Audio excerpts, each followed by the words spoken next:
Pregunte. Que Que si yo veo células granulares es un papilar, necesariamente no siempre, punto. ¿Quedó claro?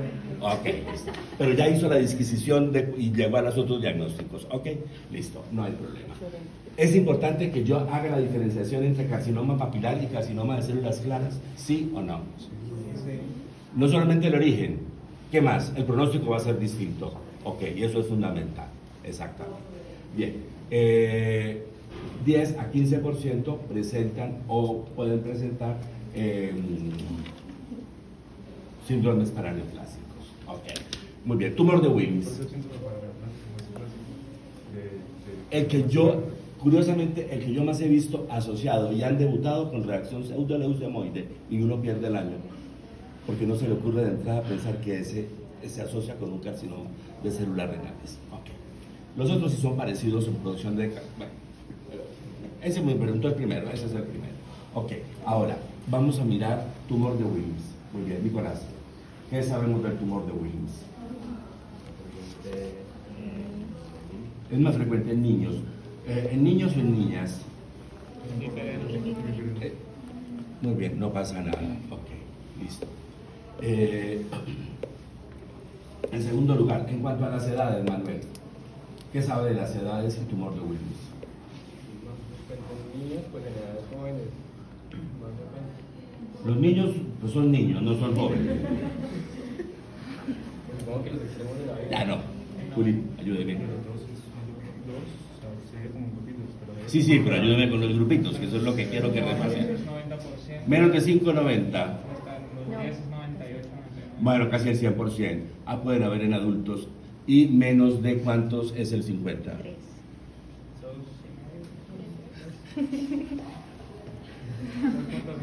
Bueno, me verifica. Ok, pero podemos tenerlo en niños de mayor edad. ¿Por qué es importante la edad? Por el pronóstico. Muy bien. ¿A quiénes les va mejor? A los más chiquitos. Muy bien. ¿Por qué les va mejor? Porque casi nunca tienen que. Casi nunca tienen. ¿Cuál es de lo que yo les dije en clase, cuál les dije que era el factor pronóstico más malo? La anaplasia. Anaplasia. Muy bien, la anaplasia. ¿En qué porcentaje se ve la anaplasia? Más o menos en el 4%. Los criterios de anaplasia, pues fundamentalmente, si los pueden leer, que más de 3 veces esto no me interesa. Eso le corresponde al patólogo saberlo y aplicar. Lo que les quiero decir es que siempre cuando estén mirando un informe de un tumor de Wilms, tienen que verificar que dice o no dice si hay anaplasia. O sea, ese es un negativo que nosotros nunca, o sea, si nosotros no vemos la anaplasia, lo debemos explicitar. No hay anaplasia, para que el clínico sepa que nosotros la buscamos y no la encontramos. Muy bien, si la encontramos, esto nos va a marcar el pronóstico. Y está descrito justamente que los niños de menos de 2 años, seguramente los más pequeñitos, no tienen anaplasia. Julián, ¿contra qué lesión renal tenemos que hacer diagnóstico diferencial? Nefroma mesoplástico. Y ese es congénito y eso lo vamos a ver en los primeros, tal vez 6 meses de la vida. Y ahora, ayúdeme Andrea, ¿contra qué otros tumores clínicamente yo hago diagnóstico diferencial? Clínicos. Niño con masa abdominal. Juan, ¿en qué piensa? Que no sea tumor de Wilms. ¿Cuál es la segunda opción que yo voy a tener? Neuroblastoma. Muy bien. Y estoy en el terreno de tumores de célula redonda pequeña y azul. El tumor de Wilms es un ejemplo. El neuroblastoma es otro ejemplo. Si les dije que el retinoblastoma se ve igualito al neuroblastoma, pues también será un tumor de célula redonda pequeña y azul. ¿Esa característica solamente se ve en los pediátricos? Esa característica no. Esa célula redonda pequeña y azul yo la puedo ver en adultos, pero en adulto digo carcinoma de célula pequeña. No hago esa connotación de tumor de célula redonda pequeña y azul. Yo a veces lo describo en un carcinoma microcítico, que estoy observando una lesión tumoral de célula redonda pequeña y azul, lo digo, pero pues no voy a hacer el diagnóstico de tumor de célula redonda pequeña y azul. Voy a decir carcinoma microcítico. ¿Ah? Con hematocilina y eosina. Es que lo estoy diciendo, es basofílico, intenso. No es azul, o sea, realmente debería ser tumor de célula redonda pequeña y morada intensa, pero aquí dice ese azul. Ok, bien. Bueno, Dani, ayúdeme con otros ejemplos de tumor de célula redonda pequeña y azul. Linfoma, otro. No, falta uno clave en niños y que es malo.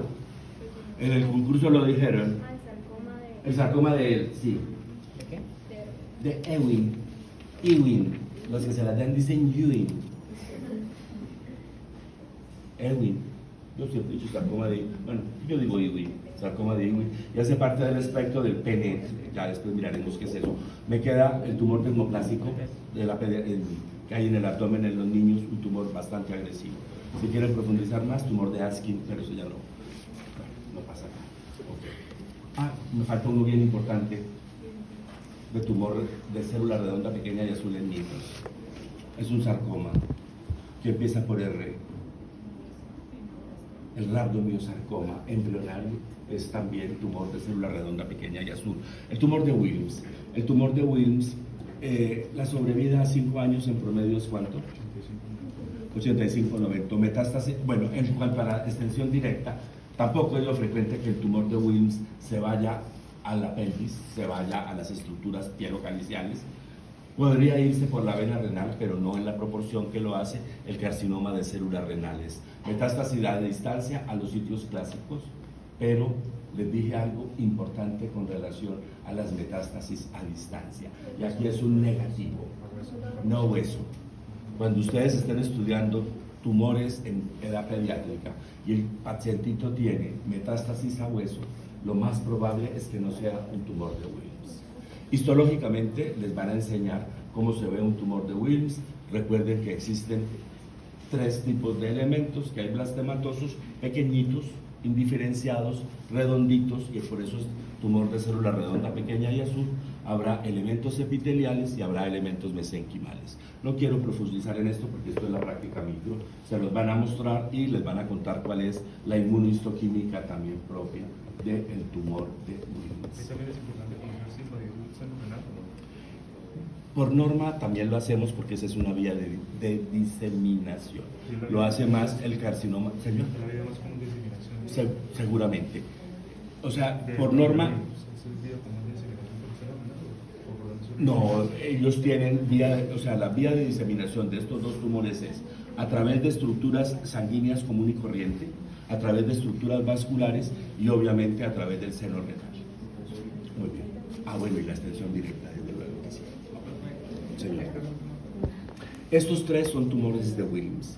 El tumor de Wilms, como ustedes pueden ver, niños, como ustedes pueden ver, el tumor de Wilms es una masa predominantemente sólida.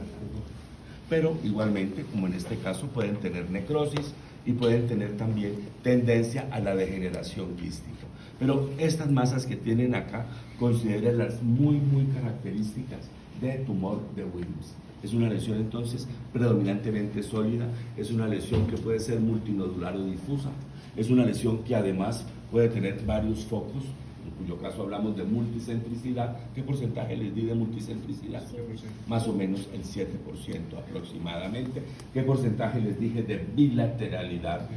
10%. Carcinoma de células renales no lo habíamos dicho. ¿Qué porcentaje de bilateralidad? Solo el 1%. Muy bien, niños. ¿Hay alguna pregunta?